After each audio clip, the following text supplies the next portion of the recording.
This is Hagrid's Hut, An Unexpected Visit, set 76428, and it is quite possibly the best Harry Potter set ever made. There is one thing that I struggled with, but it's so minimal it's almost not worth mentioning, but I still will. This is a nearly perfect set, and it begins with the design. The design of this is basically flawless. Wicked. Of course, you pay a decent price tag for that perfection, but it is the absolute best Hagrid's Hut set that has ever been made, and is absolutely spot on what you would want from this. The incredibly good, kind of rounded as best you can roof, and the wonderful little doghouse all make up one of the best looking sets in LEGO Harry Potter. This is a set that anyone can appreciate. If you're into Harry Potter, LEGO Harry Potter, or just LEGO in general, I think everybody would love this. From little references to the first film, which this is based on, to the finally brand new Hagrid piece, and the detailed interior, every little piece of this just works. It may not have all of the play functions that you would want if you were going to give this to a kid, but for the price tag, I don't imagine many kids will be getting this anyway. So it is the perfect display piece, with enough minifigures to bring this homely little cottage to life if you want to do that, and of course the molded animals, which are awesome. Plus you get a couple little side builds literally attached to the side of the building, and it really does bring everything together incredibly well. And there are a couple of surprises in here. There's no Hogwarts without you, Hagrid.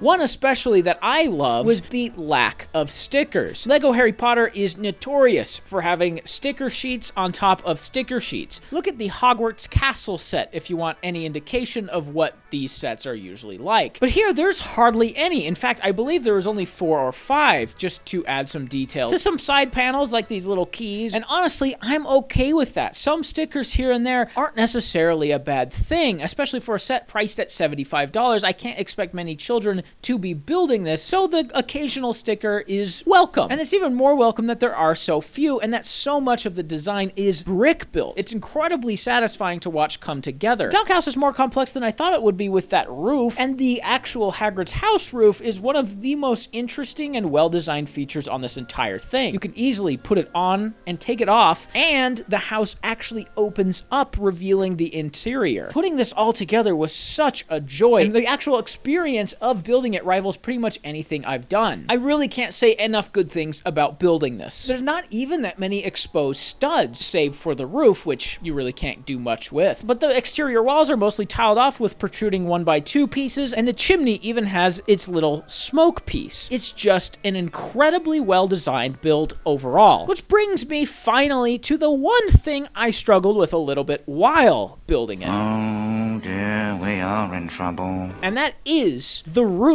But not the roof you would think of. In fact, it's not the big roof. While the big roof does have a few things that I struggled with while building it, namely getting all the plates to line up in a proper order and actually place onto the hut, the actual roof I'm talking about is the doghouse. One of the smallest pieces in the set. I cannot express how annoyed I was while putting it together. The little steering wheel piece that this is all connected to absolutely does not want to be placed on top of this doghouse. I could not believe how annoying and difficult it ended up being, and even the slightest movement of these panels will actually send that thing flying off. But that's really it. I don't have any more complaints, and that one is so minor I can easily overlook it, especially considering that it is so small. The actual Hagrid's Hut, the minifigures, the interior, the tiny little attached side builds, the molded animals, and even that little fun recliner on the interior all brings this home for me. This is a perfect set in my eyes. Of course, building LEGO, you're going to have a couple things that you may or may not like, and a couple things that you wish were changed. But if it is as minor as these were, I can't say anything else other than it may be the best set of 2024.